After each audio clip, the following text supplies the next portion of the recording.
Qatar 2022 en perspectiva. El Mundial y su entorno, vistos con nuestros ojos. Hoy, Gastón González desde Doha.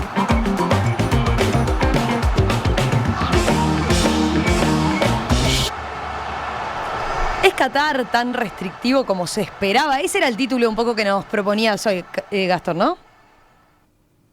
Sí, porque acordate que la última entrevista que hicimos ahí con los arquitectos uruguayos, con el arquitecto, en realidad hablamos la última vez con José Ignacio Macena, ¿te acordás que había trabajado en los estadios acá? Hicimos una última a ver cómo se estaba preparando Doha para el Mundial, y yo le preguntaba, le tiraba esas preguntas, ¿no? Que me va a poder poner una bermuda por la calle, me puedo abrazar con mi padre en el estadio, ¿no? Porque había dudas era como que veníamos al anti-fútbol, ¿no? A un país que iba a hacer todo lo contrario a lo que estamos acostumbrados. Y que bueno, que iba a ser eso sumamente restrictivo. Después se tuvieron todas las campañas que hubo de boicot o de protesta, ¿no? Los jugadores de Alemania tapándose la boca, los de Inglaterra que se arrodillaron, ¿viste? Como que ha habido varias demostraciones de quejas, de protestas en contra del régimen catarí por todo eso, pero no eran esas dudas más pequeñas que tenía yo, no las tenía solo yo, ¿no? Incluso vi en Argentina una empresa armó un servicio legal para hinchas argentinos que vinieran al Mundial, que se llamaba Abrazo Seguro, y era, bueno, vos abrazate con todo el mundo y si tenés problemas legales, nosotros te defendemos si contratás este seguro, ¿no? Que era una cosa demencial. Vos veías eso y no puede ser que Porque estaba esa esto duda de si exista te en el mundo. podías abrazar para festejar un gol, por ejemplo. Claro, pero también no en la calle después, ¿no? Ponele que ganás el partido. Porque en el estadio capaz que no te están controlando, pero en la calle capaz que hay policía, ¿no? Y venías abrazado festejando que ganaste, que pasaste de fase y te van a detener, ¿no? O te van a multar. Se hablaba también de multas por escupir en la calle, por ejemplo. Y todo como que en el fondo por la cultura supuestamente tan restrictiva que había en Qatar. Entonces yo me planteaba así, tratar de responder esa pregunta. Y habiendo pasado ya unos cuantos días, hablado con bastantes personas, la respuesta corta que te puedo decir es que no, es que se exageró bastante con cómo iba a ser esto acá en Qatar, acá en Doha. Por ejemplo, las personas con las que estoy acá, que estuvieron también en los mundiales de Rusia y de Brasil, ellos no notan mucha diferencia con mundiales anteriores en el día a día sí, por supuesto con la cultura, ¿no? Pero en el día a día incluso hay cosas que les gustan más acá de lo que era Rusia. Como que hay más amabilidad, que en Rusia se ve que a los rusos no les importa nada tratarte mal, ¿no? Por lo menos tienen esa fama. Y me plantean como positivo algo de lo que tanto se habló, que es el tema del alcohol, que hasta el último día se iba a vender alcohol en los estadios, y creo que fue el viernes anterior a que empezara el Mundial que se definió que no se iba a poder vender en los estadios, que hubo protestas, la hinchada de Ecuador que cantaba cerveza, cerveza, pero me decía estas personas que estuvieron en estos mundiales anteriores que ellos vivieron situaciones bastante violentas por la gente borracha de salir a los estadios. Y como te decía yo, que las salidas acá son tan trancadas, yo me imaginaba a esas miles de personas trancadas por una valla, donde hubiera mucha gente borracha, capaz que se da una avalancha, ¿viste? Y tenés una situación muy crítica muy rápidamente. Entonces, como que por ahí, eso de lo que tanto se habló, tiene como su costado positivo, algo que en realidad nosotros, como uruguayos, estamos acostumbrados, porque en Uruguay no se puede comprar cerveza en el estadio por los mismos motivos de esos de violencia o de desmanes, ¿no?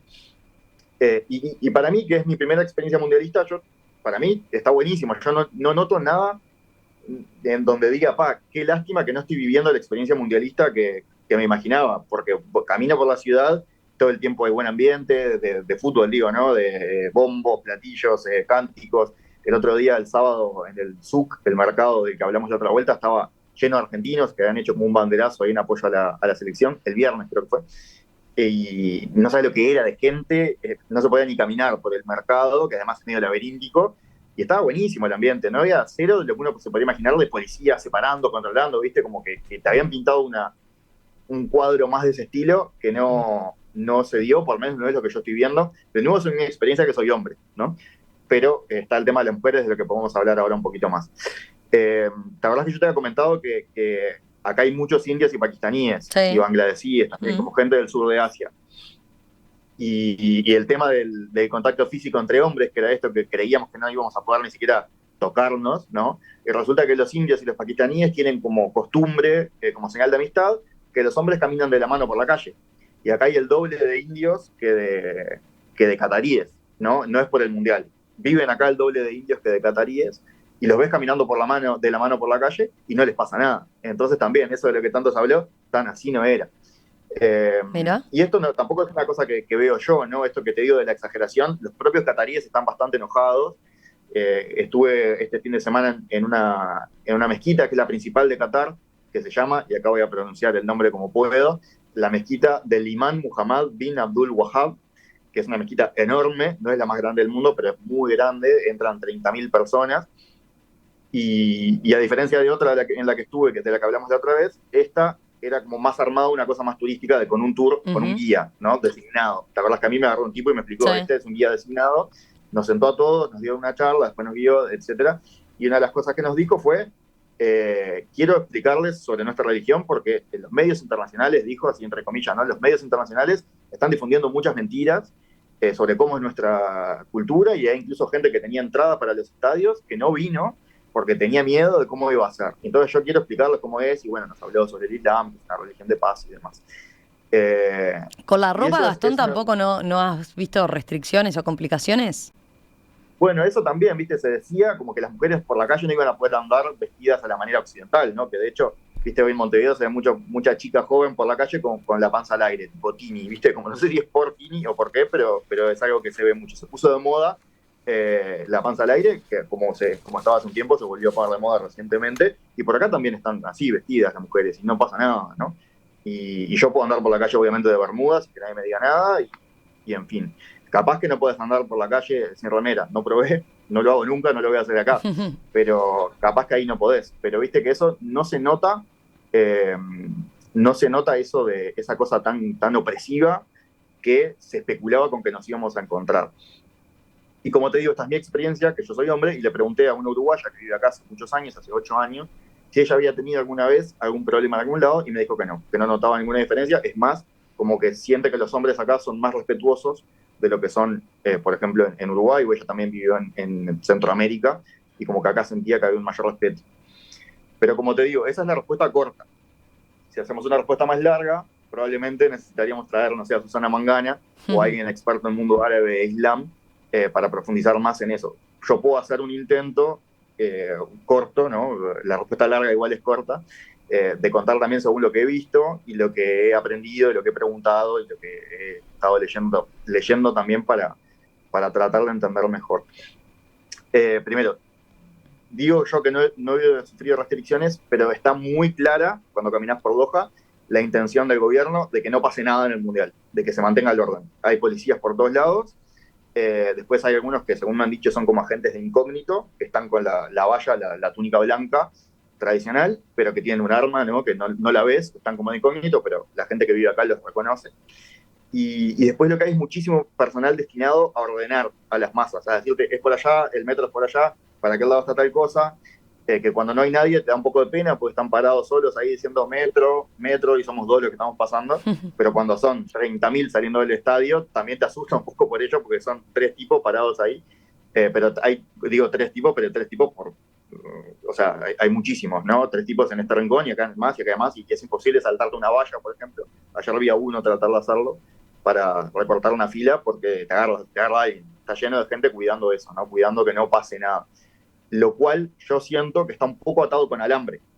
Era lo que te decía de alcohol. Si hubiera mucho alcohol, acá podría haber un lío. No sé si no puedo haberlo igual en un ambiente de euforia, por ejemplo, ¿no?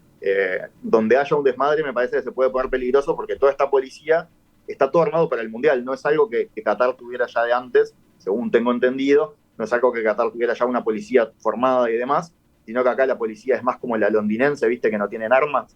Y tuvieron que armar un cuerpo especial ahora, más entrenado y demás para contener a las multitudes, pero que es como todo muy nuevo. Entonces yo siento que está todo un poco atado con alambre, que puede llegar a pasar algo, que esperemos que no, que ojalá que no, y que es poco probable, pero la sensación que te da es que está todo súper ordenado, pero que la restricción esa que te digo, que está ahí nomás, ¿entendés? Esa opresión está ahí nomás de que pase algo y ahí sí se puede complicar.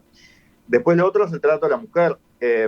Lo que te muestran por todos lados acá es que el Islam es una religión que prioriza la igualdad, entre ellas la igualdad entre el hombre y la mujer, y como que el Islam vino a cambiar la situación donde antes, en esta zona del mundo, la mujer estaba aún más oprimida y que el Islam le dio un lugar más de privilegio. Y como que las diferencias que hay entre hombres y mujeres es por respeto, viste lo que te decía, como que son muy respetuosos con las mujeres. Eso, bueno, es lo que te dicen ellos. Visto con mis ojos de occidental, lo que veo es que está el hombre vestido de bermuda de jean y remera, indistinguible de una persona esperando el ómnibus en el centro de Montevideo un día de calor, y la mujer al lado con la valla negra, ¿no? Cubierta de pies a cabeza, el pelo tapado, y capaz que además también tiene la máscara en la cara y se le ven solo los ojos, ¿no? Como si fuera un niqab, de los cuales hay diferentes tipos y no estoy seguro si todos se llaman niqab, pero en fin, se te ve solo los ojos. Y algunas que también tienen como una cosa que te tapa como la nariz, ¿no? Como si son los ojos encima separados entre sí. Lo cual, claro, visto desde nuestra perspectiva, es sumamente restrictivo. Totalmente. Lo que te dicen ellos que explican es que no es una cuestión religiosa, que las abayas, tanto la túnica blanca como la túnica negra de la mujer, la blanca es la del hombre, no es algo que esté explicitado en el Corán, no es un dogma religioso, sino que es una cuestión cultural. Y que en esta zona del mundo se usa blanco y negro, que en otros países se usa de otra manera, pero que acá se usa así. Y que tiene que ver, el tipo de ropa tiene que ver con el calor y con el hecho de vivir en el desierto. Ropa suelta, ¿no? Que corre el viento, que corre la brisa cuando estás al sol del desierto. Y por ejemplo la kefilla, viste que es la especie de pañuelo que se ponen en la cabeza, que muchos se lo han puesto estos días para disfrazarse. Eso también es para que te protege del sol, porque te cae por el costado y te protege un poco más que si tuvieras solamente un sombrero. Es decir, que todo tiene una explicación cultural, geográfica, digamos. Pero claro, ves a la mujer siempre tapada y al hombre que no siempre está tapado y te choca. La verdad, viniendo de Occidente, te choca. Por más que las mujeres están tapadas, capaz que tienen solo la cara al aire, pero le ves que tienen los zapatos de última, los bolsos de última carísimos, maquilladas divinas, ¿no? Pero después el resto del cuerpo está tapado. Hoy le pregunté a una guía en un museo sobre eso y me decía, porque en el museo había mucha vestimenta expuesta y veías vestimenta de mujeres tradicionales que no era estas abayas, sino que eran más coloridas y vestidos y demás. Y le pregunté a ver si era algo que había cambiado recientemente y me dijo que en realidad todavía las mujeres se visten de esa manera más coloridas y demás en fiestas, por ejemplo en casamientos. ¿Pero por qué lo hacen? Porque están separados hombres y mujeres. En un casamiento las mujeres están por un lado y los hombres están por otro. Entonces las mujeres ahí están vestidas de otra forma. Claro. Y me contaban estos uruguayos que viven acá, que incluso ella había estado en un casamiento y que había una mujer con la valla negra que cuando se la sacó abajo tenía un vestido transparente que estaba prácticamente desnuda. Entonces, o sea, que era el sol y la noche, ¿no? Nada que ver una situación con la otra. Lo cual a mí, claro, de nuevo, visto desde mi perspectiva, me da la sensación que esa mujer preferiría capaz estar vestida así, de una manera más nada que ver, y sin embargo tiene que vestirse para cumplir con las reglas culturales. Como digo, es como lo que veo yo. A lo que voy esto con esto de la restricción. La respuesta corta es que se exageró mucho y que sobre todo los occidentales que venimos, los turistas, no pasa nada. Salvo que armes un lío, ahí no sé qué puede suceder. Pero hasta ahora yo tampoco he escuchado ni he visto ninguna reacción sobre reacción de policías ni nada así. Y por otro lado, ellos te venden un discurso como de igualdad y equidad y demás, que por lo menos es cuestionable cuando lo ves desde nuestra perspectiva. En esta mezquita que te digo, en la mezquita grande que visitamos, nos pidieron que nos vistiéramos con la valla blanca, con la túnica. Y, te vi en las fotos entrar. Ahí. Sí. Con la valla y championes, ¿no? Estabas así. Sí, yo estaba de championes. Para entrar a la mezquita me tuve que descalzar, claro. Que el suelo es alfombrado y es muy cómodo y todo, pero porque tenés que mantener, es una cuestión de higiene. Es muy importante para rezar en el Islam que donde reces sea limpio.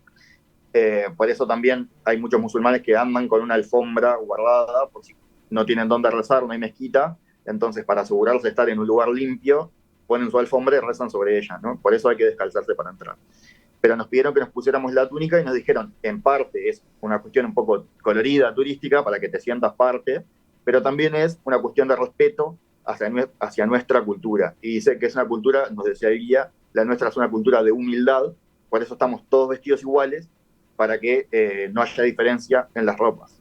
Y claro, te dicen eso, pero después salís y ves que entre los cataríes y los expatriados que viven acá, los extranjeros, que ellos le llaman expatriados, la diferencia es abismal. Los cataríes reciben una renta básica, por ejemplo. y los expatriados no, tienen que trabajar para ganarse el pan. Los cataríes tienen acceso a servicios gratuitos como de luz, por ejemplo, educación, los expatriados no. O sea que esa cosa de humildad y somos todos iguales es un poco cuestionable. Pero de nuevo, esto es una cosa muy mínima que podemos decir, habiendo hecho un recorrido, hablado con gente y demás. Por supuesto, la respuesta es mucho más compleja. El tema es muchísimo más complejo de lo que podemos abarcar acá, o de lo que puedo abarcar yo. No es en blanco y negro, ¿no? Pero me parecía importante eso, o interesante eso, ¿no? Decir, bueno, ¿era tan así como se esperaba? No, la verdad que no. La verdad que no se nota mucho la diferencia, salvo que mires a los locales que se visten a su manera y demás. Y ahí da para cuestionarse una cantidad de cosas sobre las restricciones que hay acá. Pero, de nuevo, no era tan así como se había dicho o como se ha generado como un miedo de cómo iba a ser el Mundial de Qatar. Gastón, gracias por estos apuntes, te dejamos salir para el estadio. Mientras te cuento que, mientras hacías la columna, bueno, finalmente Ghana le ganó a Corea, Corea, terminaron los coreanos llorando ahí, lamentándose, porque quedan afuera prácticamente con este resultado después de que habían tenido el 0-0 con nosotros, ¿no? Y ahora un partido perdido, así que están eliminados, o les queda un partido, pero bueno, pero ya sin chances, porque ya por lo pronto Ghana y Portugal tienen más puntos. Veremos entonces qué sucede ahora, en un ratito, con nosotros ante Portugal. Gastón, un abrazo. Mañana les cuento cómo lo vivo. Dale, un abrazo grande. Mañana charlamos de eso. Dale. Chao, chao.